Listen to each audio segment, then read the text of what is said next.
Breaking news చూస్తున్నాం. ఇటు జగిత్యాల జిల్లాలో దారుణం చోటు చేసుకుంది.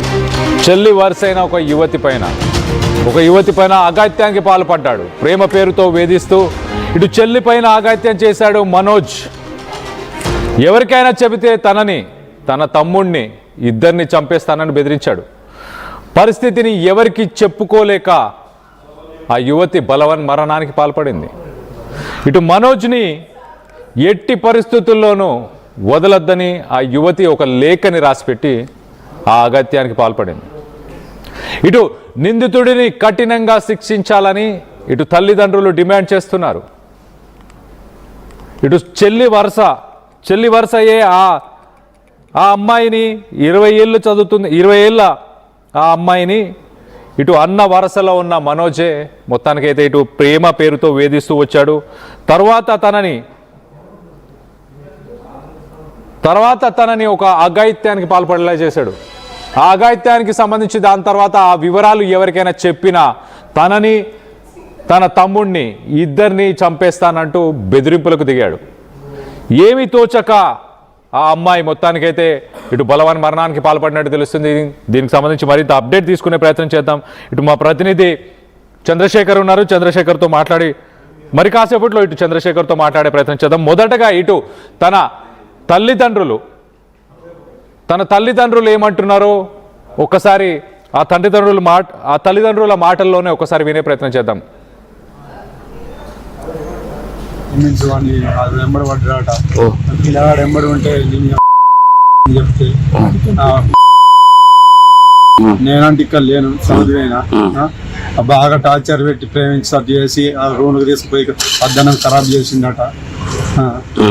లేటర్ రాసింది, లేటర్ ఉన్నది అందులో మొత్తం ఉన్నాయి. మేము చెప్పడం కన్నా ఇంకా అంత మంచిగా ఉంది. రాసింది మా బిడ్డనే రాడు మనోజ్ గారు కోల మనోజ్ గారు ఉంటాడు. ఇంకా ప్రేమించు వాడిని అది వెంబడి పడ్డాట పిల్లగాడు వెంబడి ఉంటే చెప్తే నేనంటే ఇక్కడ లేను చదువుైనా బాగా టార్చర్ పెట్టి ప్రేమించి సర్ది చేసి ఆ రూమ్కి తీసుకుపోయి అద్దనం ఖరాబ్ చేసిందట. లేటర్ రాసింది, లేటర్ ఉన్నది అందులో మొత్తం ఉన్నాయి. మేము చెప్పడం కన్నా ఇంకా అంత మంచిగా ఉంది. రాసింది మా బిడ్డనే రాడు మనోజ్ గారు కోల మనోజ్ గారు ఉంటాడు. ఇంకా ప్రేమించు వాడిని అది వెంబడి పడ్డాట పిల్లగాడు వెంబడి ఉంటే చెప్తే నేనంటే ఇక్కడ లేను చదువుైనా బాగా టార్చర్ పెట్టి ప్రేమించి సర్ది చేసి ఆ రూమ్కి తీసుకుపోయి అద్దనం ఖరాబ్ చేసిందట. సో మొత్తం మీద తన కూతురే ఒక లేఖని రాసింది. ఆ లేఖలో మనోజ్ని ఎట్టి పరిస్థితుల్లో విడిచిపెట్టద్దు అంటూ ఇటు తండ్రి కూడా చెప్పుకొస్తున్నాడు. దీనికి సంబంధించి మరింత అప్డేట్ తీసుకునే ప్రయత్నం చేద్దాం. ఇటు మా ప్రతినిధి చంద్రశేఖర్ రెడీగా ఉన్నారు. చంద్రశేఖర్తో మాట్లాడి తెలుసుకునే ప్రయత్నం చేద్దాం. చంద్రశేఖర్, చెప్పండి, అసలు ఎవరు ఈ అమ్మాయి, ఎవరు, తన వయసు ఎంత, అసలు ఎప్పుడు చోటు చేసుకుంది ఈ సంఘటన, దీనికి కల ముఖ్య కారణం ఏంటి? కళ్యాణ్, జగిత్యాల జిల్లా కేంద్రానికి సంబంధించినటువంటి యువతి తన సోదరుని వరుస అయినటువంటి అక్షయ్ అనేటువంటి ఈ అమ్మాయి మనోజ్ అనేటువంటి సోదరుని వరుస అవుతారు. బంధువులు, దగ్గర బంధువులు, సోదరుడు లాంటి వాడు కాబట్టి చాలా పరిచయము, దగ్గరి బంధుత్వం కాబట్టి రావడం పోవడం అనేది ఉంటుంది. తండ్రి బయట దేశాల్లో ఉండడము, ఉపాధి కొరకు వెళ్ళడం జరిగింది. ఈ క్రమంలోనే సన్నిహితంగా మెదులుతున్నటువంటి వ్యక్తి తన కోరిక తీర్చాలని వెంటబడ్డాడు. లేదంటే నీ సోదరుణ్ణి హతమారుస్తానని బెదిరించాడు మనోజ్ అనేటువంటి యువకుడు. జగిత్యాల జిల్లా కేంద్రానికి సంబంధించినటువంటి ఈ వ్యక్తి పదే బెదిరింపులకు పాల్పడడంతో ఆమెను బలవంతంగా అటెంప్ట్ చేయడం జరిగింది. ఈ క్రమంలో తీవ్ర మనోవేదనకి గురైనటువంటి ఆ యువతి కన్నీరు కారుస్తూ లేఖ సైతం రాయడం జరిగింది. దీంతో తను ఉండి వేస్ట్, ఇక ఇలా తనని బెదిరింపులకి పాల్పడము, తనని ఇష్టం లేకుండానే తన దారుణంగా ప్రవర్తించడంతో ఎవరికి చెప్పాలో తోచడం లేదు. ఎవరికైనా చెప్తే చంపేస్తానని బెదిరింపులకి పాల్పడుతున్నటువంటి పరిస్థితిని ఆమె జీర్ణించుకోలేకపోయింది కళ్యాణ్. ఈ క్రమంలోనే ఆమె మరణానికి పాల్పడుతూ ఆమె చికిత్స పొందుతూ హైదరాబాద్ తరలించారు. జగిత్యాల జిల్లా కేంద్రంలో ప్రాథమికంగా చికిత్స అందించిన అనంతరం హైదరాబాద్ ఆసుపత్రికి తరలించారు. తీవ్రంగా ఆరోగ్య పరిస్థితి విషమించినటువంటి నేపథ్యంలోనే ఆమె చనిపోవడం జరిగింది. దీంతో విషయం తెలుసుకున్నటువంటి ఆమె బంధువులు, తల్లిదండ్రులు అంతా చేరుకోవడం జరిగింది. తీవ్రంగా ఆగ్రహావేశాలు వ్యక్తం చేస్తున్నారు. ఒక్కగానొక్క కూతురు, అల్లారు ముద్దుగా పెంచుకున్నటువంటి తన కూతుర్ని ఇలాంటి అఘాయిత్యానికి పాల్పడి బెదిరింపులకి పాల్పడి లొంగ తీసుకున్న తర్వాత ఆమె బతికిని నాశనం చేశాడు. ఇలా అతన్ని కఠినంగా శిక్షించాలని డిమాండ్ చేస్తున్నటువంటి పరిస్థితి. విషయం తెలుసుకున్నటువంటి వెంటనే స్థానికంగా ఉన్నటువంటి ప్రజాప్రతినిధులు అలాగే జీవన్ రెడ్డి మాజీ ఎమ్మెల్సీ కాంగ్రెస్ సీనియర్ నేత జీవన్ రెడ్డి సైతం వీరికి పరామర్శించడం జరిగింది. కుటుంబ సభ్యులను ఓదార్చడం జరిగింది. కఠినంగా నిందితుల్ని శిక్షించాల్సినటువంటి అవసరం ఉందని చెప్పి డిమాండ్ చేస్తున్నారు కళ్యాణ్. మొత్తం మీద ఒక బాలిక బలవంత్ మరణానికి పాల్పడేలా మనోజ్ అనేటువంటి యువకుడే కారణం కాబట్టి ఖచ్చితంగా చట్టం ప్రకారం ఆయన్ని శిక్షించాలనేటువంటి డిమాండ్ చేస్తున్నటువంటి పరిస్థితి మనం గమనించవచ్చు కళ్యాణ్.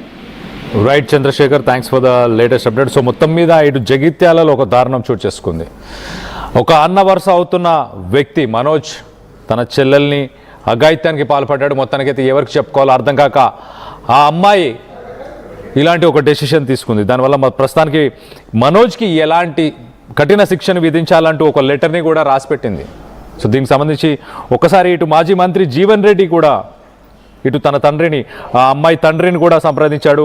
అలాగే ఒకసారి మాజీ మంత్రి జీవన్ రెడ్డి ఏం మాట్లాడారో ఒకసారి ఆయన మాటల్లోనే వినే ప్రయత్నం చేద్దాం.